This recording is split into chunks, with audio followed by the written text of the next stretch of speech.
Welcome back to our YouTube channel. ಇವತ್ತು special ಏನಂದರೆ, ಹೀಗೆ ಏನಕ್ಕೆ ಕೂತಿದ್ದೀರಿ ಅಂತ ನೀವು ಕೇಳೋದಾದರೆ, ನಾವು ಇನ್ಸ್ಟಾದಲ್ಲಿ ಆವಾಗವಾಗ ಪೋಸ್ಟ್ ಮಾಡ್ತಾ ಇರ್ತೀವಲ್ವಾ. ಅದು ರೀಸೆಂಟಾಗಿ ಅಂತೂ ತುಂಬ ಜನ ಒಟ್ಟಾಗಿ ಫ್ಯಾಮಿಲಿ ಫುಲ್ ಕಾಂಟೆಂಟಲ್ಲಿ ಪೋಸ್ಟ್ ಮಾಡಿದ್ವಿ. ಸೊ ಒಂದು ಸ್ವಲ್ಪ ಕ್ವಶನ್ ಮಾಡಿದರು, ಕೆಲವೊಂದು ಡಿ ಎಮ್ಸ್ ಬಂದಿದೆ ಇನ್ಸ್ಟಾಗ್ರಾಮಲ್ಲಿ. ಸೊ ಸ್ವಲ್ಪ ಫಸ್ಟ್ ಟೈಮ್ ಅಲ್ವಾ, ಒಂದು ಹೇಗೆ ನೋಡೋಣ ಅಂತ ಆನ್ಸರ್ ಮಾಡೋಣ ಅಂತ ಟ್ರೈ ಮಾಡ್ತಾ ಇದ್ದೀವಿ ಇವತ್ತು. ಅದೇ ನಮ್ಗೆ ನಾವು ಅನ್ಕೊಳ್ತಿದ್ವಿ ಕ್ವಶನ್ ಮಾಡ್ಲಿ ಯಾವ್ದಾದ್ರು ಕ್ವಶನ್ ಅಂದ್ರೆ ಜನರು ಅಟ್ಲೀಸ್ಟ್ ಇಂಟ್ರೆಸ್ಟ್ ತೋರಿಸ್ತಾರಲ್ಲ ಅಂತಾದ್ರೂ ಗೊತ್ತಾಗ್ತದಲ್ಲ. ಹಾಗೆ ಸೊ ಫಸ್ಟ್ ಅಂದ್ರೆ 5 ಕ್ವಶನ್ ಬಂದಿದೆ, ಜಾಸ್ತಿ ಏನಿಲ್ಲ. ನಾರ್ಮಲಿ ಬೇರೆ ಇರುತ್ತೆ, ಬಟ್ ಆನ್ಸರ್ ಮಾಡಬಹುದು, ಇದಕ್ಕೊಂದು ಆನ್ಸರ್ ಮಾಡ್ಬೇಕಂತ ನಾವು ಅನ್ಕೊಂಡ್ವಿ. ನಾರ್ಮಲಿ ಔಟ್ಸೈಡ್ ನಾನು ಕೇಳ್ತಿದ್ರು ಈ ಕ್ವಶನ್ಸ್, ಎಲ್ರಿಗೂ ಗೊತ್ತು, ಆಫೀಸಲ್ಲಾಗ್ಲಿ ರಿಲೇಟಿವ್ಸ್ ಕೇಳ್ತಾರೆ. ಆದ್ರೆ ಈ ತರ ಅಂದ್ರೆ ಅನ್ನೋನ್ ಪರ್ಸನ್ ಇಂದ ಬಂದಿದೆಯಲ್ಲ ಕ್ವಶನ್, ಅದು ಆನ್ಸರ್ ಮಾಡುವಂತ ಹಾಗೆ. ಇದು ಕೇಳಿದ ಇನ್ಸ್ಟಾಗ್ರಾಮ್ ಅಲ್ಲಾದ್ರೂ ಕ್ವಶನ್ ಯೂಟ್ಯೂಬ್ ಬಗ್ಗೆ ಇರೋದು. ಆ ಇನ್ಸ್ಟಾಗ್ರಾಮ್ ಇಂದ ಲಿಂಕ್ ಇಂದ ಸೀದಾ ಯೂಟ್ಯೂಬಿಗೆ ಬಂದು ನಮ್ಮ ವಿಡಿಯೋಸ್ ನೋಡಿ ಕೇಳಿರೋ ಕ್ವಶನ್ ಇದು. ನೀವು ಯೂಟ್ಯೂಬ್ ಏನಕ್ಕೆ ಮಾಡಿದ್ದು, ಏನಕ್ಕೆ ಸ್ಟಾರ್ಟ್ ಮಾಡಿದ್ದು, ಬೇರೆ ಕೆಲಸ ಇಲ್ವಾ ನಿಮಗೆ, ಪರ್ಸ್ನಲ್ ಲೈಫ್ ಎಲ್ಲ ಶೇರ್ ಮಾಡ್ತೀರಲ್ವಾ ಅಂತ ಒಂದು ಫಸ್ಟ್ ಕ್ವಶನ್. ಸೊ ಈ ಕ್ವಶನ್ ಕೇಳೋರ್ಗೆ, ಮೇನ್ ಅವ್ರಿಗೆ ಮತ್ತೆ ರಿಲೇಟಿವ್ಸ್ ಎಲ್ರಿಗೂ ಏನಕ್ಕೆ ಯೂಟ್ಯೂಬ್ ಅಂತ ಕೇಳೋದಾದ್ರೆ, ಮೇನ್ ನಮ್ದು ಜಾಯಿಂಟ್ ಫ್ಯಾಮಿಲಿನ ನಾವು ಪ್ರಮೋಟ್ ಮಾಡಬೇಕು. ಜಾಯಿಂಟ್ ಫ್ಯಾಮಿಲಿಯಲ್ಲಿ ಹೇಗೆ ಖುಷಿ ಇರುತ್ತೆ, ಬೇಜಾರಿರುತ್ತೆ, ಆದ್ರೂ ಹ್ಯಾಪಿನೆಸ್ ಜಾಸ್ತಿ ಇರ್ತದೆ. ಸೊ ಅದನ್ನ ನಿಮ್ಗೆ ತೋರ್ಸೋಣ ಅಂತ ಅಷ್ಟೇ ಒಂದು ಉದ್ದೇಶದಲ್ಲಿ ಮಾಡಿರೋದು, ಇನ್ನೇನು ಅಲ್ಲ. ಹೌದು, ಅದೇ ಈಗ ಜಾಸ್ತಿ ನ್ಯೂಕ್ಲಿಯರ್ ಫ್ಯಾಮಿಲಿಯನ್ನು ಇಷ್ಟಪಡೋರು ಜಾಸ್ತಿ, ಅತ್ತೆ ಇರಬಾರ್ದು ಮಾವ ಇರಬಾರ್ದು ಅಂತ ಹೇಳೋರು ಜಾಸ್ತಿ.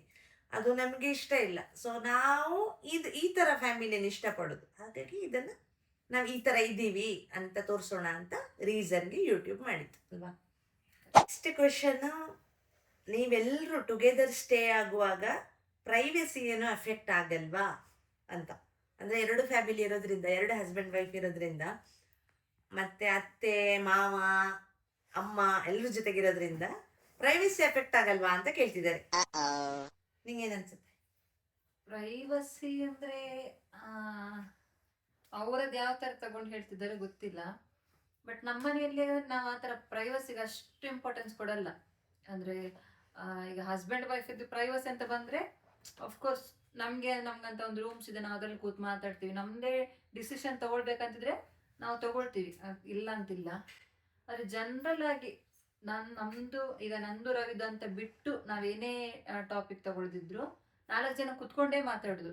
ಅಲ್ಲಿ ನಾವು ಪ್ರೈವಸಿ ನಂದೇ ನಡಿಬೇಕು ಅವ್ರದೇ ನಡಿಬೇಕಂತ ಆ ಥರ ನಾವು ಯಾವತ್ತೂ ಥಿಂಕ್ ಮಾಡೋದಿಲ್ಲ. ನಂದು ರವಿದು ಡಿಸಿಷನ್ ಅಂದ್ರೆ ಇವಾಗ ಫಿನಾನ್ಷಿಯಲಿ ನಾವು ಹೇಗೆ ಮಾಡಬೇಕು ಆ ಥರ ಇದ್ರೆ ನಾವು ಅಫ್ಕೋರ್ಸ್ ನಮ್ಮ ರೂಮ್ಸ್ ಇದೆ, ನಾವಲ್ಲಿ ಕೂತ್ ಮಾತಾಡ್ತೀವಿ, ಇಲ್ಲ ಅಂತಿಲ್ಲ. ಈಗ ಚೀಕು ಬಗ್ಗೆ ನಾವು ಡಿಸಿಷನ್ ತಗೊಳ್ಬೇಕಾದ್ರೂ ನಾವಿಬ್ಬರೇ ತಗೊಳ್ಳೋದಕ್ಕಿಂತ ಜಾಸ್ತಿ ನಾವು ಇಡೀ ಫ್ಯಾಮಿಲಿ ಹತ್ರ ಕೇಳಿ ಡಿಸಿಷನ್ ತಗೊಳ್ಳೋದೇ ಹೆಚ್ಚು. ನಾನು ರವಿ ಇಬ್ಬರೇ ಕೂತು ಅದನ್ನು ಡಿಸೈಡ್ ಮಾಡೋದಿಲ್ಲ. ಏನಾಗಿರ್ಬೋದು, ಅವಳ ಎಜುಕೇಶನ್ ಆಗಿರ್ಬೋದು, ಏನಾದರೂ ಪರ್ಚೇಸಿಂಗ್ ಬಟ್ಟೆ ಪರ್ಚೇಸ್ ಮಾಡಿದ್ರು ನಾವು ಎಲ್ಲದ್ರ ಕೇಳಿ, ಚೀಕು ಒಂದು ಬಟ್ಟೆ ಪರ್ಚೇಸ್ ಮಾಡ್ಬೇಕು ಹೋಗುವನ, ಈ ತರ ಕೇಳಿ ಹೋಗುದೇ ಜಾಸ್ತಿ. ಹೌದು, ಹಾಗಾಗಿ ಪ್ರೈವಸಿ ನಮ್ಗೆ ಅಷ್ಟು ಎಫೆಕ್ಟ್ ಆಗಿಲ್ಲ. ನಾವು ಮತ್ತೆ ಪ್ರೈವಸಿ ಅಂತ ನಾವು ಆ ಥಿಂಕಿಂಗ್ ಅಲ್ಲಿ ಇರಲ್ಲ, ಪ್ರೈವಸಿ ಬೇಕು ಬೇಕು ಅಂತ. ಸೊ ಇದೇ ಲೈಫಿಗೆ ರೂಢಿ ಆಗಿದೆ. ಅಫ್ಕೋರ್ಸ್ ಪ್ರೈವಸಿ ಅಂದ್ರೆ ಅವರವರಿಗೆ, ಅಮ್ಮನವರಿಗೆ ಅವ್ರದ್ದಾದ ರೂಮ್ಸ್ ಇದೆ, ನಮ್ಗೆ ನಮ್ದೇ ರೂಮ್ಸ್ ಇದೆ, ರಶ್ಮಿ ಅವ್ರದ್ದು ರೂಮ್ಸ್ ಇದೆ. ಈಗ ನಾವು ಒಂದೇ ಫ್ಲೋರ್ ಅಲ್ಲಿ 4 ಜನ ಇದ್ದೀವಿ. ಇದೀವಿ, ಅವ್ರೊಂದ್ ರೂಮಲ್ಲಿ ನಾವು ಒಂದ್ ರೂಮಲ್ಲಿ ಆ ತರ ಇದೀವಿ. ಮತ್ತೆ ಜಾಸ್ತಿ ಇದೆ ಹೇಳಿದ್ನಲ್ಲ, ನಾವು ಡೇ ಟೈಮ್ ಅಲ್ಲಿ ಸ್ಯಾಟರ್ಡೆ ಸಂಡೇ ಅಂತೂ ಡೇ ಟೈಮ್ ಅಲ್ಲಿ ನಾವು ಹಾಲಲ್ಲೇ ಸ್ಪೆಂಡ್ ಮಾಡ್ತೀವಿ. ನಮಗೆ ಪ್ರೈವಸಿ ಮ್ಯಾಟ್ರೇ ಆಗಲ್ಲ. ನಂಗೆ ಅಂತಂದ್ರೆ, ಈಗ ವರ್ಷದಲ್ಲಿ 2-3 ತಿಂಗಳು ಅಮ್ಮನವರು ಊರಿಗೆ ಹೋಗ್ತಾರೆ ಮಕ್ಕಳನ್ನ ಕರ್ಕೊಂಡು. ಆವಾಗ ನಮ್ಗೆ ಯಾಕಾದ್ರೂ ಪ್ರೈವೇಸಿ ಸಿಕ್ಕಿದೀವಿ ಅಂತ ಆಗ್ತದೆ. ಅಂದ್ರೆ ಮನೆ ಎಷ್ಟು ಸೈಲೆನ್ಸ್ ಬೋರ್, ಅದು ನಂಗೆ ಅಷ್ಟೇನು ಅದು ಲೈಫಲ್ಲಿ ಮ್ಯಾಟರ್ ಅಂತ ಅನ್ಸಲ್ಲ. ನಿಮ್ಗೆ ಅಷ್ಟೇ ಪ್ರೈವೇಸಿ ಬೇಕಂತಿದ್ರೆ ಒಂದು 6 ತಿಂಗಳಿಗೊಮ್ಮೆ ಒಂದು 3 ದಿವಸ ಟ್ರಿಪ್ ಹೋಗಿ ಬರ್ಬೋದು, ಅದು ನಡೀತಾ ಇರ್ತದೆ ನಮ್ದು ಅಲ್ವಾ. ನಾವು ಹೀಗೂ ವೀಕೆಂಡ್ಸ್ ನಾನು ರವಿ ಕೆಲವೊಮ್ಮೆ ವಾಕ್ ಹೋಗ್ತೀವಿ 1 ಅವರ್. ನಿಮ್ದೇ ಟೈಮ್ ಹೇಗ್ ಬೇಕಾದ್ರೆ ತಗೊಳ್ಬೋದು, ಅದಕ್ಕೆ ನೀವು ಸಪರೇಟ್ ಫ್ಯಾಮಿಲಿಯಿಂದ ಸಪರೇಟ್ ಆಗಿ ನಿಲ್ಬೇಕು ಅನ್ನೋದು ಅವಶ್ಯಕತೆ ಇಲ್ಲ. ನಿಮ್ಮ ಟೈಮನ್ನು ನೀವು ಹೇಗೆ ಸಹ ತೆಗಿಬಹುದು. ಅದಕ್ಕೆ ಫ್ಯಾಮಿಲಿಯಿಂದ ಸಪರೇಟ್ ಆಗಿ ಪ್ರೈವಸಿ ಅನುಭವಿಸ್ಬೇಕಂತ ನಮ್ಗೆ ಯಾವತ್ತೂ ಅನ್ಸಿಲ್ಲ. ಹೌದು, ಮತ್ತೆ ಹಾಗೆ ಸಹ ಇದ್ರೆ ಊರಲ್ಲಿ ಸಹ ಒಂದು ಮನೆ ಉಂಟು. ನಾವು ಊರಿಗೆ ಹೋದಾಗ ನಾವು ಹಸ್ಬೆಂಡ್ ವೈಫಿಗೆ ಊರಿಗೆ ಹೋಗ್ತೇವೆ, ಮಕ್ಳು ಇಲ್ಲೇ ಇರ್ತಾರೆ ಕೆಲವೊಂದ್ಸಲ, ಕೆಲವೊಮ್ಮೆ ಅಮ್ಮನವರೆಲ್ಲ ಹೋಗ್ತಾರೆ. ಸೊ ಅದೆಲ್ಲ ನಡೀತಿರ್ತದೆ. ಬಟ್ ನಮ್ಗೆ ಟೈಮ್ ಬೇಕು ಅಂತಾಗ ನಮ್ಗೆ ಇಲ್ಲಿ ಟೈಮ್ ಯಾವತ್ತು ಸಿಗ್ಲಿಲ್ಲ ನಮ್ಗೆ ಹಸ್ಬೆಂಡ್ ವೈಫಿಗಾಗ್ಲಿ ಯಾರಿಗೂ ಆಗ್ಲಿ ಇಲ್ಲಿ ಪ್ರೈವೇಸಿ ಸಿಗ್ಲಿಲ್ಲ ಅಂತ ನಂಗೆ ಯಾವತ್ತೂ ಸಹ ಫೀಲ್ ಆಗ್ಲಿಲ್ಲ ಅಲ್ವಾ. ಆದ್ರೆ ಜಾಯಿಂಟ್ ಫ್ಯಾಮಿಲಿಲೂ ಸಹ ಪ್ರೈವೇಸಿ ಸಿಗುದಿಲ್ಲ ಅಂತ ನನ್ಗೆ ಇಷ್ಟ ತನಕ ಬರ್ಲಿಲ್ಲ. ಅಂಡ್ ನಮ್ಗೆ ಆಕ್ಚುಲಿ ಹೋಗ್ಬೋದು. ಈಗ ನಾವು ಔಟಿಂಗ್ ಹೋಗ್ಬೇಕಾದ್ರು ನಮ್ಗೆ ಇಬ್ರಿಗೆ ಹೋಗಕ್ ಮನ್ಸೇ ಇಲ್ಲ. ನಂಗೂ ರವಿಗೆ ಇಬ್ರೇ ಎಂತ ಹೋಗುದಂತ. ಆ ಪ್ರೈವಸಿಗಿಂತ ನಮ್ಗೆ ಅಲ್ಲಿ ಬೋರೇ ಜಾಸ್ತಿ ಕಾಣಿಸುತ್ತೆ. Correct correct. ಸೊ ನಾವು 4 ಜನ ಎಲ್ಲಾದ್ರೂ ಹೋಗುವಂತಲೇ ನಮ್ಮ ಹೌದೌದು. ಬಾಯಲ್ಲಿ ಬರುದು. ಇವಾಗ ಡ್ಯೂಟಿ ಮಾಡಿ ನಮ್ಗೆ ಬೋರ್, ಅದೇ ಲೈಫಿಗೆ ಬೋರ್ ಆಗಿದೆ, ಔಟಿಂಗ್ ಹೋಗೋಣ ಅಂದ್ರೆ ನಾವು 4 ಜನ ಹೋಗೋಣ ಅಂತ ಆತರ ಕೇಳೋದು. ನಾ ಇಬ್ರೇ ಹೋಗೋಣ ಅಂತ ನಮ್ ಯಾವತ್ತೂ ಥಾಟ್ ಬಂದಿಲ್ಲ. ಬರುದಿಲ್ಲ. ಸೊ ಹೌದೌದು. ಇಲ್ಲ. ನಾನು ಮತ್ತೆ ಇವರು ಪ್ರೈವಸಿ ಅಂತ ಹೋದ್ರೆ ವಾಪಸ್ ಬರುವಾಗ ಜಗಳ ಆಡ್ಕೊಂಡೆ ಬಂದಿರ್ತೇವೆ. ಅದಕ್ಕಿಂತ 4 ಜನ ಒಟ್ಟಾಗಿ ಹೋಗುದೇ ಒಳ್ಳೇದು. ಒಂದ್ ಸ್ವಲ್ಪ ಜಗಳ ಆದ್ರೂ ಆಗದೆ ಬರ್ತೇವೆ. ಆಕ್ಚುಲಿ ಇದು ಅವಳು ಹೇಳಿರೋದು ತಮಾಷೆ ಆದ್ರು ಆಕ್ಚುಲಿ ವಿಷಯ ಹೌದು. ಇಬ್ಬರೇ ಗಂಡ ಹೆಂಡ್ತಿದ್ದಾಗ ಜಗಳ ಜಾಸ್ತಿ. ಇದೇನ್ ಗೊತ್ತಾ, ಸ್ವಲ್ಪ ಜೋರ್ ವಾಯ್ಸಲ್ಲಿ ಮಾತಾಡಿದ್ರು ಆ ಕಡೆ ಅವ್ರು ಇದಾರೆ ಅನ್ನೋ ಒಂದು ಥಾಟ್ ತಕ್ಷಣ ಬರುತ್ತಲ್ಲ, ನಮ್ಮ ವಾಯ್ಸ್ ಆಟೋಮೆಟಿಕ್ ಕಡಿಮೆ ಆಗುತ್ತೆ. ನಮ್ಮಲ್ಲಂತೂ ಆತರ ಜಗಳ, ಗಂಡ ಹೆಂಡತಿ ಜಗಳ ತುಂಬಾ ಕಡಿಮೆ. ಮೇನ್ ರೀಸನ್ ಏನ್ ಗೊತ್ತಾ, ಇನ್ನೊಬ್ರು ಕೇಳಿಸ್ಕೊಳ್ತಿರ್ತಾರೆ, ಅವ್ರು ಇದ್ದಾರೆ, ಅವ್ರಿಗೂ ಎಫೆಕ್ಟ್ ಆಗುತ್ತೆ. ಆ ತರ ಇದ್ದಾಗ ಆಟೋಮೆಟಿಕ್ ಆ ಜಗಳಗಳು ತುಂಬಾ ಕಡಿಮೆ ಆಗಿದೆ. ಸೊ ಪ್ರೈವಸಿಗಿಂತ ಜಾಸ್ತಿ ನಮ್ಗೆ ಲಾಭನೇ ಆಗಿದೆ ಇದ್ರಲ್ಲಿ. ಹೌದು, ಜಗಳ ಕಮ್ಮಿ ಆಗುತ್ತೆ. ಹೌದೌದು, ಕರೆಕ್ಟ್ ಅದು. Okay, next third question. Cheeku Bablu ಜಗಳ ಆಡಿದ್ರೆ ನಿಮ್ಮ ಮಧ್ಯೆ ಜಗಳ ಬರುದಿಲ್ವಾ? ಅಂದ್ರೆ ಅಂದ್ರೆ ಚೀಕು ನನ್ನ ಅಣ್ಣನ ಮಗಳು, ಬಬ್ಳು ನನ್ನ ಮಗ. ಸೊ ಅವರಿಬ್ರು ಜಗಳ ಆಡುವಾಗ ಈಗ ಇವಳು ಬಬ್ಳುಗೆ ಬೈದ್ರೆ ನಮ್ಗೆ ಸಿಟ್ಟು ಬರಲ್ವಾ ಅಂತ, ಆತರ ಅದೆಲ್ಲ ಇರುತ್ತಲ್ಲ ಉಷಾ. ಕೆಲವರಿಗೆ ನನ್ನ ಮಗನಿಗೆ ಬೈದ್ಲು, ನನ್ನ ಮಗನಿಗೆ ಜೋರ್ ಮಾಡಿದ್ಲು, ಅದೆಲ್ಲ ಇರುತ್ತಲ್ಲ. ಹಾಗೆ ಅವ್ರು ಕೇಳ್ತಿರೋದು, ನಿಮ್ಮ ಮಧ್ಯೆ ಜಗಳ ಬರುದಿಲ್ವಾ ಮಕ್ಕಳು ಜಗಳ ಆಡಿದ್ರೆ ಅಂತ. ಅದಕ್ಕೆ ನೀನೇನು ಹೇಳ್ತಿ? ನಮ್ಗೆ ಆಕ್ಚುಲಿ ಜಗಳ ಬರ್ಲಿಲ್ಲ. ಯಾಕೆ ಅಂತ ಹೇಳಿದ್ರೆ, ನನ್ನ ಮೈಂಡ್ ಸೆಟ್ ಏನಂದ್ರೆ, ಇವಾಗ ಚೀಕುನಿಗೆ ಎಷ್ಟು ಪ್ರೀತಿ ತೋರಿಸಿರ್ತಾರೆ ಅಂತ ನಾವು ನೋಡಿರ್ತೀವಿ. ಎಲ್ಲಿಗಾದ್ರೂ ಹೋಗ್ಬೇಕಾದ್ರೆ ಅವಳನ್ನ ಬಿಟ್ಟೋಗಲ್ಲ, ಕರ್ಕೊಂಡು ಹೋಗುದು. ಏನಾದ್ರು ಅವನಿಗೆ ಕೊಡಿಸ್ಬೇಕಾದ್ರೆ ಇವಳಿಗೆ ತರದೇ ಇರಲ್ಲ. ಆ ಒಂದು ಫೇಸ್ ನೋಡಿದಾಗ, ಇವಳೇನೋ ತಪ್ಪು ಮಾಡಿದಾಗ ಇವಳು ಹೇಳ್ತಾರ ಅನ್ನುವಾಗ ಅದರಲ್ಲಿ ಒಳ್ಳೇದೇ ಬಯಸ್ತಿರ್ತಾಳೆ ವಿನಃ ಅವಳಿಗೆ ಕೆಟ್ಟದಾಗ್ಬೇಕು ಅನ್ನೋದು ಇರೋದಿಲ್ಲ. ಸೊ ಅವಳೇನೋ ತಪ್ಪು ಮಾಡಿದಾಗ ತಿದ್ದುತ್ತಿರ್ತಾರೆ. ಸೊ ಅದನ್ನ ನಾನು ಯಾವತ್ತು ಅವಳಿಗೆ, ನನ್ನ ಮಗಳಿಗೆ ಇವಳು ಹೇಗೆ ಬೈತಾಳೆ ಅನ್ನೋ ಥಾಟ್ ನಂಗೆ ಯಾವತ್ತು ಬಂದಿಲ್ಲ. ಬಿಕಾಸ್ ಆ ಲವ್ ಫೇಸ್ ಅನ್ನೋದು ನೋಡಿದ್ಮೇಲೆ ಈ ಫೇಸ್ ಕೂಡ ನೋಡ್ಬೇಕು. ಯಾಕಂದ್ರೆ ಎರಡು ಇರ್ಬೇಕಲ್ಲ. ಲವ್ ಅಲ್ಲಿ ಬರೀ ಲವ್ ಮಾಡೋದು, ಅವ್ರನ್ನ ತಿದ್ದುದಿಲ್ಲ ಅಂದ್ರೆ ಅದು ತಪ್ಪೆ. ಸೊ ನಾನು ಅವಳಿಗೆ ನಾನೇ ಹೇಳ್ತೀನಿ, ಅವಳೇನೋ ಮಾಡಿದ್ರೆ ಅವಳಿಗೆ ಒಂದು ಬೈ, ಒಂದು ಹೊಡಿ, ಹೌದು, ನನ್ ಬೈನ್ಲೆ ಬರುತ್ತೆ. ಯಾಕಂದ್ರೆ ಅದು ಮಾಡ್ಬೇಕು. ಸೊ ಆ ವಿಷಯ ನಮ್ಗೆ ಅವತ್ತು ಬಂದಿಲ್ಲ. ಹೌದು ಹೌದು. ಈಗ ಫಸ್ಟ್ ಆಫ್ ಆಲ್ ಬಬ್ಲುಗೆ ನನ್ನ ಜೊತೆ ಬರೋಕ್ಕಿಂತ ಇವಳ ಜೊತೆ ಬರೋದಿಷ್ಟ, ಹಾಗಾಗಿ ಜಗಳ ಸಹ ಬರುದಿಲ್ಲ ಅಲ್ವಾ. ಈಗ ನಾನು ಲೈಕ್ ಮಾಡೋದ್ಕಿಂತ ಬೇರೆಯವರು ಅವನನ್ನು ಇನ್ನೂ ಜಾಸ್ತಿ ಲೈಕ್ ಮಾಡೋರು ಇದ್ದಾರೆ. ಮತ್ತೆ ಬಬ್ಲು ಅವನ ಅಪ್ಪನ ಜೊತೆ ಹೋಗೋದಕ್ಕಿಂತ ಮಾವನ ಜೊತೆ ಹೋಗ್ಲಿಕ್ಕೆ ಇಷ್ಟಪಡೋದು ಜಾಸ್ತಿ. ಸೊ ಅವರಿಗೆ ಇವರಾಗಿ ಬೈಯೋದು ಸಹ ಇಲ್ಲ ಅವನಿಗೆ. ನಂಗೆ ಆತರ ಸೀನ್ಸ್ ಸಿಗ್ಲಿಲ್ಲ. ಮತ್ತೆ ಅವರಿಬ್ರು ಜಗಳಾಡ್ಲಿಕ್ಕೆ ಫಸ್ಟ್ ಆಫ್ ಆಲ್ ಟೈಮ್ ಸಹ ಇಲ್ಲ ಮನೆಯಲ್ಲಿ. ಅಂದ್ರೆ ಬೇಕಾದ್ರೆ ಏನ್ ಮಾಡ್ತಾರಂದ್ರೆ, ಇವಾಗ ಮನೆಯಲ್ಲಿ ಅಣ್ಣ ತಮ್ಮಂದ್ರ ಮಕ್ಕಳಂದ್ರೂ ಅವ್ರಿಗೆ ಒಳ್ಳೇದು. ಇವಾಗೇನು ಚಾಕ್ಲೇಟ್ಸ್ ತಂದು ಕೊಡಾಗೆಲ್ಲ ಖುಷಿ ಪಡ್ತಿರ್ತಾರೆ. ಆದ್ರೆ ಬೈಬೇಕಾದ್ರೆ ಅದು ಇಷ್ಟ ಪಡಲ್ಲ. ಆಕ್ಚುಲಿ ಅದು ರಾಂಗ್ ನನ್ನ ಪ್ರಕಾರ. ನೀವು ಬರೀ ಅವ್ರದ್ದು ಲವ್ ಮಾಡೋದನ್ನ ಮಾತ್ರ ಇಷ್ಟಪಟ್ಟು ಅವ್ರು ಬೈಯೋದನ್ನ ನೀವು ಎಕ್ಸೆಪ್ಟ್ ಮಾಡಿಲ್ಲ ಅಂದ್ರೆ ಅದು ರಾಂಗ್ ಆಗ್ತದೆ. ಅವ್ರ ಮನ್ಸಲ್ಲಿ ಅಷ್ಟು ಪ್ರೀತಿ ತೋರಿಸುವಾಗ ಬೈಯೋದಿಕ್ಕೂ ಒಂದು ರೀಸನ್ ಇರ್ತದೆ. ನೀವು ಅದನ್ನ ಅರ್ಥ ಮಾಡ್ಕೊಳ್ಬೇಕು. ಸುಮ್ನೆ ಅಂತ ಯಾರು ಮಕ್ಕಳಿಗೆ ಬೈಲಿಕ್ಕೆ ಹೋಗುದಿಲ್ಲ. ಏನೋ ಮಿಸ್ಟೇಕ್ ಮಾಡ್ತಿರ್ತಾರೆ. ಆಕ್ಚುಲಿ ಅವ್ರಿಗೆ ಗೊತ್ತಿಲ್ಲದೆ ಈ ಏಜ್ ಅಲ್ಲಿ ಮಿಸ್ಟೇಕ್ ಮಾಡಿದೆ ಮತ್ತಿನ್ ಯಾವಾಗ ಮಾಡುದು. ಸೊ ಅದನ್ನ ಅವ್ರು ಸರಿ ಮಾಡ್ತಿರೋ ರೀತಿ ಅದು. ಸೊ ಅದನ್ನ ನಾವು ತಪ್ಪಾಗಿ ಯಾವತ್ತೂ ಅರ್ಥ ಮಾಡ್ಕೊಳ್ಬಾರ್ದು. ಸೊ ನಾವು 4 ಜನ ಅದೇ ಅನ್ಕೊಂಡಿದ್ದು. ಈಗ ಅತ್ತೆ ಬೈದ್ರು, ನಮ್ಮ ಅಮ್ಮ ಮಕ್ಕಳಿಗೆ ಬೈದ್ರು, ಇವಳು ಬೈದ್ರು, ಅಣ್ಣ ಬೈದ್ರು, ಅಥವಾ ನಾನೇ ಬೈದ್ರು ಕೂಡ ಅಲ್ಲಿ ಮಕ್ಕಳಿಗೆ ಬುದ್ಧಿ ಹೇಳ್ತಾರೆ ವಿನಃ ದೊಡ್ಡವ್ರ ಮಧ್ಯೆ ಯಾವತ್ತೂ ಸಹ ಜಗಳ ಬರ್ಲಿಲ್ಲ. ಈ ಕ್ವಶನ್ ನಮ್ಗೆ DM ಬಂದಿರೋದಲ್ಲ, ಇದು ಜನರಲ್ ಆಗಿ ಕೇಳ್ತಾರೆ, ತುಂಬಾ ಜನ ಕೇಳಿದ್ದಾರೆ. ಇಷ್ಟು ಜನ ಜೊತೆಗೆ ನಿಲ್ವಾಗ ಎರಡು ಫ್ಯಾಮಿಲಿ ಫಿನಾನ್ಸ್ ಹೇಗೆ ಬ್ಯಾಲೆನ್ಸ್ ಮಾಡ್ತೀರಾ, ಮೇಂಟೈನ್ ಹೇಗೆ ಮಾಡ್ತೀರಾ ಅಂತ. ಎರಡು ಫ್ಯಾಮಿಲಿ ಮಧ್ಯೆ ಖರ್ಚು ವೆಚ್ಚಗಳೆಲ್ಲ ಹೇಗೆ ಅಂತ ಎಂತ ಹೇಳ್ತಿ? ಫಿನಾನ್ಸ್ ಅಲ್ಲಿ ನಮ್ಗೆ ಜಗಳ ಬರಲ್ಲ. ಯಾಕೆ ಅಂತ ಹೇಳಿದ್ರೆ, ನಮ್ದು ಮೇನ್ ಫಿನಾನ್ಸ್ ಡಿಪಾರ್ಟ್ಮೆಂಟ್ ಅನ್ನ ವಹಿಸ್ಕೊಂಡವರು ಇಬ್ರು ಹುಡುಗರು. ಸೊ ನಾನು ಇವಳಾಗ್ಲಿ ಅತ್ತೆ ಅಮ್ಮ ಅದಕ್ಕೆ ಹೋಗಲ್ಲ. ಅವರಿಬ್ರು ಹೇಗೆ ಮ್ಯಾನೇಜ್ ಮಾಡ್ತಾರೆ ಅಂದ್ರೆ, ಒಂದು ಆ್ಯಪ್ ಯೂಸ್ ಮಾಡ್ತಾರೆ, ಸ್ಪ್ಲಿಟ್ ವೈಸ್ ಅಂತ. ಸೊ ನಾವು 10 ವರ್ಷದಿಂದ, ಅಂದ್ರೆ ಯಾವಾಗ ಒಟ್ಟಿಗೆ ಇರೋದಕ್ಕೆ ಶುರು ಮಾಡಿದೀವಿ ಅವಾಗಿಂದ ನಮ್ಗೆ ನಮ್ಮ ಮೊಬೈಲ್, ನಮ್ಮಲ್ಲ ಹುಡುಗರ ಮೊಬೈಲಲ್ಲಿ ಅದು ಆ್ಯಪ್ ಇದೆ. ಏನೇ ಶಾಪಿಂಗ್ ಮಾಡಿದ್ರು ಅಥವಾ ಈ ಮನೆಗೆ ಏನು ಐಟಮ್ ತಂದ್ರು, ಸೊ ಆ ಆ್ಯಪಲ್ಲಿ ಹಾಕ್ತಾರೆ ಅವರು. ಸೊ ಅದು ಸ್ಪ್ಲಿಟ್ ಮಾಡಿ ಮಂತ್ ಎಂಡಲ್ಲಿ ಹೇಳುತ್ತೆ, ಇವ್ರು ಇಷ್ಟು ಖರ್ಚು ಹಾಕಿದ್ದಾರೆ, ಇವರಿಷ್ಟು ಕೊಡಬೇಕು, ಈ ಥರ ಎಲ್ಲ ಡೀಟೇಲ್ ಇದೆ ಅದರಲ್ಲಿ. ಹಾಗಾಗಿ ನಾವು ಫ್ಯಾಮಿಲಿಗಂತ ಏನೇ ತಂದ್ರು, ಒಂದು 100 ರೂಪಾಯಿ ತಂದ್ರು, 50 ರೂಪಾಯಿ ತಂದ್ರು ಅದ್ರಲ್ಲಿ ಹಾಕ್ತೀವಿ. ಸೊ ಇವತ್ತು ಈ ಮಿಲ್ಕ್ ಇಷ್ಟು ರೂಪಾಯಿ ತಂದಿದ್ದೀವಿ, ಆ ಥರ ಎಲ್ಲ ಅದು ಗೊತ್ತಾಗುತ್ತೆ ಯಾರು ಎಷ್ಟು ಹಾಕಿದ್ದಾರೆ ಅಂತ. ಇಷ್ಟು ವರ್ಷದಿಂದ ಫಿನಾನ್ಷಿಯಲ್ ವಿಷಯಕ್ಕೆ ಜಗಳ ಬಂದಿಲ್ಲ ಅಂದ್ರೆ ಅದೇ ಆಪ್ ರೀಸನ್. ಹೌದು, ಅದು ತುಂಬಾ ಸ್ಪ್ಲಿಟ್ ವೈಸ್. ನಮ್ಮ ಫ್ಯಾಮಿಲಿಗೆ ಅದೊಂದು ಆ್ಯಪ್ ತುಂಬಾ ಹೆಲ್ಪ್ ಆಗಿದೆ. ಮತ್ತೆ ಅದರಲ್ಲೂ ನೀವು ಕೇಳ್ಬೋದು ಹೇಗೆ ಹಾಕ್ತೀರಾ, ಹೇಗೆ ನಂಬ್ತೀರಾ ಅಂತ. ಅದು ನಂಬಿಕೆ ಮೇಲೆ ನಿಂತಿದೆ.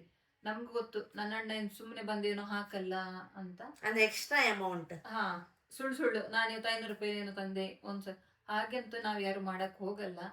ಮೇನ್ ನಮ್ಗೆ ನೆನ್ಪುಳಿಯಲ್ಲ. ಮೇನ್ ಏನಂದ್ರೆ ಈ ದಿನ ಎಷ್ಟು ತಂದಿದೆ ಅಂತ ನೆನ್ಪುಳಿಯಲ್ಲ ಅಂತ ಆ ಆ್ಯಪ್ ನಾವು ಫಸ್ಟ್ ಯೂಸ್ ಮಾಡಿರೋದು. ಆಮೇಲೆ ಅದೇ ರೂಢಿ ಆಯ್ತು. ಆ್ಯಂಡ್ ಅದು ತುಂಬಾ ಹೆಲ್ಪ್ಫುಲ್ ಆಯ್ತು ಅದು ಆ್ಯಪ್ ಕೂಡ. ಹೌದು, ಹಾಗಾಗಿ ನಮ್ಗೆ ಅದರಲ್ಲಿ ಕರೆಕ್ಟ್ ಆಗಿ ಮಂತ್ ಎಂಡ್ ಅಲ್ಲಿ ಲೆಕ್ಕ ಸಿಗುತ್ತೆ. ಯೂಶುವಲಿ ಇಷ್ಟು ವರ್ಷದಿಂದ ನಮ್ಗೊಂದು ಐಡಿಯಾ ಇದೆ, ನಮ್ಮ ಮಂತಲ್ಲಿ ಏನ್ ಖರ್ಚಿದೆ ಎಷ್ಟು ಬರುತ್ತೆ ಅಂತ. ಮತ್ತೆ ಪರ್ಸನಲ್ ಆಗಿ ಶಾಪಿಂಗ್ ಮಾಡೋದಿದೆ, ಅದು ಅವ್ರವ್ರ ಖರ್ಚಿಗೆ ಬಿಟ್ಟಿದ್ದು. ಅದೆಲ್ಲ ಹಾಕಕ್ ಹೋಗಲ್ಲ. ಈಗ ಇವಳೊಂದು ಡ್ರೆಸ್ ತಗೊಳ್ಬೇಕಂದ್ರೆ ಅವರಿಬ್ರು ಡಿಸೈಡ್ ಮಾಡಿ ಅವ್ರು ತಗೊಳ್ತಾರೆ. ಅದನ್ನ ಆಪಿಗೆ ಹಾಕ್ಲಿಕ್ಕೆ ಹೋಗುದಿಲ್ಲ. ಅದ್ರಲ್ಲಿ ನಾವು ಇಂಟರ್ಫಿಯರ್ ಆಗಲ್ಲ. ಅವ್ರು ಇಷ್ಟ ಅದು ಏನ್ ಪರ್ಚೇಸ್ ಮಾಡ್ತಾರೋ ನಮ್ ಶಾಪಿಂಗ್ ನಮ್ಗೆ. ಫ್ಯಾಮಿಲಿ ಅಂತ ಬಂದ್ರೆ ಈ ಫುಡ್ ಆಗಿರ್ಬೋದು, ಗ್ರಾಸರೀಸ್, ರೇಷನ್ ಅಥವಾ ಡಿಮಾರ್ಟ್ ಹೋಗೋದಾಗ್ಲಿ, ನಾವ್ ಈ ತರ ಬೆಡ್ ಶೀಟ್ಸ್ ಅದು ಏನೋ ತರೋದಿದ್ರೆ ಅದನ್ನ ಆಪ್ ಅಲ್ಲೇ ಹಾಕ್ತಿವಿ. ಸೋಫಾ ಸೆಟ್ಸ್ ಅಂತ ದೊಡ್ಡ ದೊಡ್ಡ ಐಟಮ್ಸ್ ಎಲ್ಲ ನಾವು ಆ ತರ ಹಾಕ್ತಿವಿ. ಪರ್ಸನಲ್ ಯೂಸಿಗೆ ಮಾಡುವಂಥದ್ದು ಹಾಕಲ್ಲ. ಸೊ ಈ ತರ ನಮ್ದು ಮ್ಯಾನೇಜ್ಮೆಂಟ್. ಹೌದು. ಸೊ ಇದ್ರಲ್ಲೂ ನಮ್ಗೆ ಫಿನಾನ್ಷಿಯಲಿ ಜಗಳ ಯಾವತ್ತೂ ಬಂದಿಲ್ಲ. ಇನ್ನೊಂದು ಕ್ವಶನ್, ಇದು ನಮ್ಗೆ ಯಾರಂತ ಗೊತ್ತೇ ಇಲ್ಲ, ಅವ್ರ ಪರಿಚಯ ಇಲ್ಲ, ಅವ್ರು ಕಳಿಸಿದ್ದು. Is it safe to buy house together, ಅಂದ್ರೆ ಎರಡು ಫ್ಯಾಮಿಲಿ ಸೇರಿಸಿ ಒಂದು ಮನೆ ತಗೊಳ್ಳೋದು ಸೇಫಾ ಅಂತ ಕೇಳಿದ್ದಾರೆ. ಇದು ನಾವು ತುಂಬಾ ಯೋಚನೆ ಮಾಡಿ ತಗೊಂಡಿರೋ ಡಿಸಿಷನ್ ಅಲ್ವಾ. ಫ್ಯಾಮಿಲಿಗೆ ಕೆಲವರಿಗೆ ಆಲ್ರೆಡಿ ಎಕ್ಸ್ಪ್ಲೈನ್ ಮಾಡಿದ್ದೀವಿ ಯಾಕೆ ಹೇಗೆ ಅಂತ. ಬಟ್ ಇದರ ಬಗ್ಗೆ ನಾವು ಮನೆ ತಗೊಂಡಿರೋ ಬಗ್ಗೆ ನಾವು ಸಪ್ರೇಟ್ ಆಗಿ ಒಂದು ವಿಡಿಯೋ ಮಾಡ್ತೀವಿ. ಯಾಕಂದ್ರೆ ಅದು ಅರ್ಧಂಬರ್ಧ ಹೇಳಲಿಕ್ಕೆ ಆಗುದಿಲ್ಲ. ಮತ್ತೆ ಬೆಂಗಳೂರಲ್ಲಿ ಯಾಕೆ ಮನೆ ತಗೊಂಡ್ರಿ, ಹೇಗೆ ತಗೊಂಡ್ರಿ ಎಲ್ಲ ತುಂಬಾ ಕ್ವಶನ್ಸ್ ಉಂಟದು ಅಲ್ವಾ. ಅದರದ್ದು ಒಂದು ಸಪ್ರೇಟ್ ಹೇಳ್ತೇವೆ. ಎಷ್ಟು ಸೇಫ್, ಫ್ರಾಡ್ ಆಗಲ್ವಾ, ಅದೆಲ್ಲ ತುಂಬಾ ಕ್ವಶನ್ ಮನೆ ಬಗ್ಗೆ ಕೇಳಿದ್ದಾರೆ. ಏನಕ್ಕೆ ಈ ಡಿಸಿಷನ್ ನಮ್ದು, ಒಟ್ಟಿಗೆ ತಗೊಳ್ಳೋದು ಏನಕ್ಕೆ, ಸೇಫ್ ಇದೆಯಾ ಇಲ್ವಾ, ಅಥವಾ ಸೇಫ್ ಆಗಿ ಹೇಗೆ ಬೈ ಮಾಡೋದು, ಇದೆಲ್ಲ ಸಪ್ರೇಟ್ ಆಗಿ ಮನೆ ಬಗ್ಗೆ ಒಂದು ವಿಡಿಯೋ ಮಾಡ್ತೀವಿ.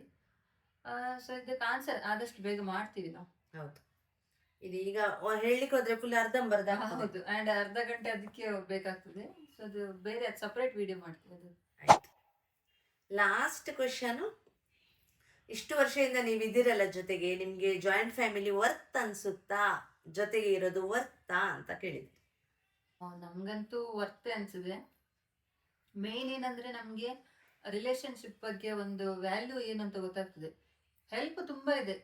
ಹೇಳಿದ್ವಲ್ಲ, ಈಗ ಕೆಲಸ ನಾವು ಹಂಚ್ಕೊಂಡು ಮಾಡ್ಬೋದು, ಸೇಫ್ ಫೀಲ್ ಇದೆ. ಮಕ್ಕಳು ಇವಾಗ ಮನೆಗೆ ಬಂದ್ಮೇಲೂ ಅಷ್ಟೇ, ಅಪ್ಪ ಅಮ್ಮ ಇರ್ತಾರೆ, ಅತ್ತೆ ಇರ್ತಾರೆ, ಈ ತರ ನಮ್ಗೆ ಇದೆ. ಆಫೀಸಲ್ಲಿ ಕೂತು ಟೆನ್ಷನ್ ಮಾಡ್ಬೇಕಂತಿಲ್ಲ. ಮಕ್ಕಳು ಹೇಗಿದ್ದಾರೋ, ಎಷ್ಟೊತ್ತಿಗೆ ಬಂದಿದ್ದಾರೋ, ಸ್ಕೂಲಿಂದ ಯಾರು ಕರ್ಕೊಂಡ್ ಬರ್ತಾರೋ, ಯಾರು ಬಿಡ್ತಾರೋ, ಅದು ಟೆನ್ಷನ್ ಇಲ್ಲ. ಮತ್ತೆ ಇಲ್ಲಿ ಮನೆಗೆ ಬಂದ್ಮೇಲೆ ಅಷ್ಟೇ, ಮೊಬೈಲ್ ಅಲ್ಲಿ ಬಿದ್ದಿದಾರೋ, ಏನ್ ಮಾಡ್ತಾರೆ ಟೆನ್ಷನ್ ಇಲ್ಲ. ಯಾಕಂದ್ರೆ ಡೇ ಕೇರ್ ಬಿಡ್ಬೇಕು ಅನ್ನೋ ಟೆನ್ಷನ್ ಇಲ್ಲ. ಅಮ್ಮನವ್ರು ಆಡಿಸ್ತಾರೆ ಮಕ್ಕಳನ್ನ, ಅಥವಾ ರೋಡ್ ಸೈಡ್ ಕೂತಿರ್ತಾರೆ ಅವರು, ಮಕ್ಕಳು ಸೈಕಲ್ ಅಲ್ಲಿ ಆಟ ಆಡ್ತಾರೆ. ಈ ತರ ಆ ಟೈಮ್ ಅನ್ನೋದು ಅವರು ಒಳ್ಳೆ ರೀತಿಯಲ್ಲಿ ಸ್ಪೆಂಡ್ ಮಾಡ್ತಾರೆ ಮಕ್ಕಳು. ಅಜ್ಜ ಅಜ್ಜಿ ಜೊತೆ ಎಲ್ಲ ಟೈಮ್ ಸ್ಪೆಂಡ್ ಮಾಡೋದಕ್ಕಿಂತ ಬೆಸ್ಟ್ ಯಾವುದು ಇಲ್ಲ ಅನ್ಸುತ್ತೆ ನಂಗೆ ಈಗ. ಅಪ್ಪ ಅಮ್ಮ ಊರಲ್ಲಿ ಇರ್ತಾರೆ, ನಾವಿಲ್ಲಿರ್ತೀವಿ, ನಮ್ಮೊಂದು ಟೆನ್ಷನ್, ಅವ್ರು ಹೇಗಿದ್ದಾರೆ, ಅವ್ರ ಹೆಲ್ತ್ ಹೇಗಿದೆ, ಅವ್ರಿಗೂ ಅಷ್ಟೇ ಮಕ್ಕಳು ಯಾವಾಗ ಬರ್ತಾರೆ, ಈ ತರ ಎಲ್ಲ ಮೈಂಡಲ್ಲಿ ಓಡ್ತಿರ್ತದೆ. ಇವಾಗ ಹಂಗಿಲ್ಲ, ನಮ್ ಜೊತೆನೇ ಇದ್ದಾರೆ. ಏನ್ ಹೇಳ್ತು, ಒಂದು ಕಾಫ್ ಬಂದ್ರು, ಕೋಲ್ಡ್ ಬಂದ್ರು ನಮ್ಗೆ ಗೊತ್ತಾಗತ್ತೆ. ನಾವು ಅವರಿಗೆ ಮೆಡಿಕೇಶನ್ ಮಾಡೋದು, ಇದೆಲ್ಲ ನಮ್ಗೆ ಹತ್ರ ಇದ್ದಾಗ ಹೆಲ್ಪ್ಫುಲ್ ಅಲ್ಲ ನಮ್ಗೆ, ಅದು ಅಷ್ಟೇ. ಮತ್ತೆ ನಾವು ಆಫೀಸಲ್ಲಿ ಎಲ್ಲದಕ್ಕೂ ರಜೆ ತಗೋಬೇಕಂತಿಲ್ಲ. ಈಗ ಇಬ್ಬರೇ ಇದ್ರೆ ಏನಾಗುತ್ತೆ, ಮಗು ನೋಡ್ಕೊಳಕ್ಕೆ ಯಾರು ಒಬ್ರು ಬೇಕೇ ಬೇಕು. ವರ್ಕ್ ಫ್ರಮ್ ಹೋಮ್ ಮ್ಯಾನೇಜ್ ಮಾಡ್ಬೇಕಾಗುತ್ತೆ, ಏನಾರು ಒಂದು ಮಾಡ್ಬೇಕು. ಬಟ್ ನಮ್ಗೆ ಯಾವುದೇ ಟೆನ್ಷನ್ ಇಲ್ಲ. ಮನೇಲಿ ಯಾವಾಗ್ಲೂ ಅಮ್ಮ ಅತ್ತೆ ಇದ್ದೇ ಇರ್ತಾರೆ. ಸೊ ಅಣ್ಣಂಗೆ ವರ್ಕ್ ಫ್ರಮ್ ಹೋಮ್ ಇರೋದ್ರಿಂದ ಅವನು ಇರ್ತಾನೆ. ಸೊ ಮಕ್ಕಳನ್ನ ಡ್ರಾಪ್ ಮಾಡೋದಾಗ್ಲಿ ಎಲ್ಲದಕ್ಕೂ ಜಾಯಿಂಟ್ ಫ್ಯಾಮಿಲಿ ಎಷ್ಟು ಹೆಲ್ಪ್ಫುಲ್ ಅಂದ್ರೆ ಅಷ್ಟು ಹೆಲ್ಪ್ಫುಲ್. ಮಕ್ಕಳಿಗಂತೂ ರಿಲೇಶನ್ಶಿಪ್ ವ್ಯಾಲ್ಯೂ ಕಲಿಸೋದ್ರ ಜೊತೆಗೆ ಈ ಥರ ಹೊರಗಡೆ ಬೇರೆದಕ್ಕೆ ಮಕ್ಕಳು ಗಮನ ಕೊಡೋದು, ಮೊಬೈಲ್ ಕಡೆ ಗಮನ, ಮತ್ತೆ ಮಕ್ಕಳೆಲ್ಲ ಡಲ್ ಆಗೋದು ಅವೆಲ್ಲ ಏನೂ ಇರಲ್ಲ.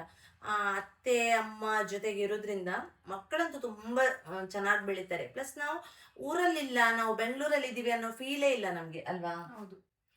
ಹಾಗಾಗಿ ನಮ್ಗೆ ಅಂದ್ರೆ ಊರ್ಗ್ ಅವಾಗವಾಗ ಹೋಗ್ಬೇಕು ಬರ್ಬೇಕು ಈ ತರ ಥಾಟ್ಸ್ ಇಲ್ಲ. ಹಬ್ಬಕ್ಕೆ ಹೋಗ್ಬೇಕಾದ್ರೆ ನಮ್ಮ ಊರಲ್ಲಿ ಆಚರಿಸ್ಬೇಕು ಅನ್ನೋದು ಇದೆ. ಅದ್ ಬಿಟ್ರೆ ಆ ಅಪ್ಪ ಅಮ್ಮನ ಹೋಗಿ ನೋಡ್ಲಿಕ್ಕೆ ಹೋಗ್ಬೇಕು ಅದೆಲ್ಲ ಇಲ್ಲ. ಇನ್ನೊಂದೇನಂದ್ರೆ ಅಪ್ಪ ಅಮ್ಮನ್ಗೂ ಇರತ್ತೆ ಮೊಮ್ಮಕ್ಳ ಜೊತೆ ಬೆಳಿಬೇಕು. ಚಿಕ್ಕ ಚಿಕ್ಕ ಮಕ್ಕಳು ಇರುವಾಗ ಅವ್ರ ಜೊತೆ ಬೆಳೆಯೋದು ಖುಷಿನೇ ಬೇರೆ ಅಲ್ಲ. ಅವ್ರಿಗೂ ಇರತ್ತೆ ಮೊಮ್ಮಕ್ಳನ್ನ ನೋಡ್ಬೇಕು ಮಕ್ಳು ನೋಡ್ಬೇಕಂತ. ಇಲ್ಲಿ ಅವರು ಅದನ್ನ ಆ ಲೈಫನ್ನ ಎಂಜಾಯ್ ಮಾಡ್ತಿದ್ದಾರೆ. ಮತ್ತೆ ನಂಗೆ ವರ್ತ ಅಂತ ಕೇಳೋ ಮಾತೇ ಅಲ್ಲ. ಯಾಕಂದ್ರೆ ಮದುವೆ ಆದ್ಮೇಲೂ ಕೂಡ ಅಮ್ಮನ ಜೊತೆ ಇರೋ ಭಾಗ್ಯ ಸಿಕ್ಕಿದ್ರೆ ಅದಕ್ಕಿಂತ ಜಾಸ್ತಿ ಯಾವ್ದು ಬೇಕು? ಅವಳಿಗೆ ಆಗ್ಲಿ ನಮ್ಗೆ ಆಗ್ಲಿ ಅಮ್ಮನ ಜೊತೆ ಇದೀವಿ ಅಂದ್ರೆ ಅದು ಲೈಫ್ ಸ್ವರ್ಗನೇ ಅಂತ ಹೇಳ್ಬೋದು. ಹೌದು. ಈಗ ಅತ್ತೆ ಕೂಡ ನಮ್ಗೆ ಹಾಗೆ ಸಿಕ್ಕಿದ್ದಾರೆ, ಅದೊಂದು ಒಳ್ಳೇದೇ. ಬಟ್ ಹೇಳುದಂದ್ರೆ ವರ್ತ ಅಂತ ಕೇಳೋ ಹಾಗೇನೆ ಇಲ್ಲ, ಅದಕ್ಕಿಂತ ಬೆಸ್ಟ್ ಲೈಫ್ ಯಾವ್ದು ಇಲ್ಲ ಅಂತ ಹೇಳ್ಬೋದು ನಂಗೆ. ಮೇನ್ ಮಕ್ಕಳಿಗೆ ದೊಡ್ಡವರಿಗೆ ಹೇಗೆ ಗೌರವ ಕೊಡ್ಬೇಕು, ಅವ್ರ ಜೊತೆ ಹೇಗೆ ಮಾತಾಡ್ಬೇಕು, ಇದೆಲ್ಲ ವ್ಯಾಲ್ಯೂ ಗೊತ್ತಾಗತ್ತೆ. ಇವಾಗಂತಲ್ಲ, ಮುಂದೆ ಮಕ್ಕಳು ದೊಡ್ಡದಾದ್ಮೇಲೆ ಇನ್ನೊಂದ್ ಫ್ಯಾಮಿಲಿಗೆ ಹೋಗುವಾಗ ಏಜ್ಡ್ ಅವ್ರನ್ನ ಹೇಗೆ ನೋಡ್ಕೋಬೇಕು ಹಾ. ಅದು ಸಹ. ಇವಾಗ ನಮ್ ಚೀಕುನಷ್ಟೇ, ಅವಳಿಗೂ ಒಂದ್ ಏಜ್ ಬರುತ್ತೆ, ಅವಳು ಮದ್ವೆ ಆಗಿ ನೆಕ್ಸ್ಟ್ ಫ್ಯಾಮಿಲಿ ಹೋಗ್ಲೇಬೇಕು. ಅವಾಗ ಅವಳಿಗೆ ದೊಡ್ಡವ್ರ ಜೊತೆ ಹೇಗಿದ್ದೆ ಹೇಗಿರ್ಬೇಕು ಅನ್ನೋ ನಾಲೆಡ್ಜ್, ಆ ವ್ಯಾಲ್ಯೂ, ಆ ಸಂಸ್ಕಾರ ಆಲ್ರೆಡಿ ಬಂದಿರ್ತದೆ. ಸೊ ಅವಳಿಗೆ ಅದು ಅಡ್ಜಸ್ಟ್ ಆಗ್ತದೆ. ಇನ್ನೊಂದು ಮನೆಗೆ ಹೋಗಿ ಅಡ್ಜಸ್ಟ್ ಆಗೋದು ದೊಡ್ಡ ವಿಷಯ ಇರಲ್ಲ. ಯಾಕಂದ್ರೆ ಇಲ್ಲಿ ಆಲ್ಮೋಸ್ಟ್ ಎಲ್ಲ ರಿಲೇಷನ್ಸ್ ನ ಅವಳು ನೋಡಿರ್ತಾಳಲ್ಲ. ಹಾಗೆ ಅದೆಲ್ಲ ಬರ್ಬೇಕು ಮಕ್ಕಳಿಗೆ ಅನ್ನೋದು ಮೇನ್ ರೀಸನ್ ಕೂಡ ನಮ್ದು ಒಟ್ಟಿಗೆ ಏನಕ್ಕೆ ಇರ್ಬೇಕು ಅನ್ನೋದು. ನಮ್ಮ ಮಕ್ಕಳಿಗೆ ಒಳ್ಳೆ ಸಂಸ್ಕಾರ ಬರ್ಬೇಕು, ಎಲ್ಲರ ಜೊತೆ ಬೆರಿಬೇಕು, ಎಲ್ಲರ ಭಾವನೆಗಳು ಅರ್ಥ ಆಗ್ಬೇಕು ಅವರಿಗೆ. ಅವರಿಗೆ ಇನ್ನೊಬ್ಬರ ಜೊತೆ ಹೇಗೆ ಇರೋದಂತ ಗೊತ್ತಾಗ್ಬೇಕು. ಅದಿದ್ದಾಗ ಮಾತ್ರ ಲೈಫ್ ಸ್ವಲ್ಪ ಈಸಿಯಾಗಿ ತೆಗಿತಾರೆ ಅಂತ ಹೌದು. ನನಗಂತೂ 100% ಜಾಯಿಂಟ್ ಫ್ಯಾಮಿಲಿನೇ ವರ್ತ್ ಅಂತ ಅನ್ಸುತ್ತೆ. ಕೊನೆಯದಾಗಿ ಹೇಳುದೇನಂದ್ರೆ, ಈ 5 ಕ್ವಶನ್ಸ್, ಒಂದು 3 DM ಬಂದಿರೋದು, ಮತ್ತೆ ಜನರಲ್ ಎಲ್ಲರೂ ಕೇಳ್ತಿರಲ್ಲ ಅದಕ್ಕೂ ಆನ್ಸರ್ ಮಾಡಿಬಿಡು ಅಂತ ಇವತ್ತು 5 ಕ್ವಶನ್ಸ್ಗೆ ಆನ್ಸರ್ ಮಾಡಿದೀವಿ. ಇದೇ ತರ ಕ್ವಶನ್ಸ್ ಕೇಳ್ತಾ ಇರಿ, ನೀವು ಕೇಳಿದ್ರೆ ನಮಗೂ ಖುಷಿ ಆಗ್ತದೆ. ಯಾಕಂದ್ರೆ ನಮ್ಗೆ ನಾವೇ ಕ್ವಶನ್ ಹಾಕೊಳ್ತೀವಿ, ಹೌದಲ್ವಾ ಅಂತ. ನೀವು ಕೇಳಿರೋ ಕ್ವಶನ್ ನಮ್ಗೆ ನಾವು ಹಾಕೊಳ್ತೀವಿ, ವರ್ತ್ ಅಲ್ವಾ, ಅಥವಾ ಹೇಗೆ ಫಿನಾನ್ಷಿಯಲಿ ಮ್ಯಾನೇಜ್ ಮಾಡ್ತಿದ್ವಿ ಅಂತ. ಸೊ ನಿಮ್ಗೆ ಇನ್ನ ಆ ತರ ಕ್ವಶನ್ಸ್ ಇದ್ರೆ ಕ್ವಶನ್ಸ್ ಕೇಳಿ, ನಾವು ಆನ್ಸರ್ ಮಾಡ್ತೀವಿ. ಹೌದು, ಖುಷಿ ಆಗುತ್ತೆ ನಮಗೂ ಸಹ. ಏನಾದ್ರು ಇದ್ರೆ ಕಮೆಂಟ್ ಮಾಡಿ, ಅಥವಾ DM ಕೂಡ ಮಾಡಿ ಇನ್ಸ್ಟಾಗ್ರಾಮ್ಲಿ. ಪ್ಲಸ್ ಅಲ್ಲ, ನಿಮ್ದು ನೆಗೆಟಿವ್ ಅನ್ಸಿದ್ರು ಮಾಡಿ, ಯಾವ್ದು ಇಷ್ಟ ಆಗ್ಲಿಲ್ಲ, ಯಾವ್ದು ಇಷ್ಟ ಆಗ್ತದೆ ಅದು ಸಹ ಹೇಳಿ, ನಾವು ಅದನ್ನು ರಿಸೀವ್ ಮಾಡ್ಕೊಳ್ತೀವಿ. ಹೌದು. ಮತ್ತೆ ಪ್ಲೀಸ್ ಸಬ್ಸ್ಕ್ರೈಬ್ ಮಾಡಿ, ಫಾಲೋ ಮಾಡಿ, ಸಪೋರ್ಟ್ ಮಾಡಿ. Thank you. ಸಿಗುವ ಮತ್ತೆ ನೆಕ್ಸ್ಟ್ ವಿಡಿಯೋದಲ್ಲಿ. ಬಾಯ್.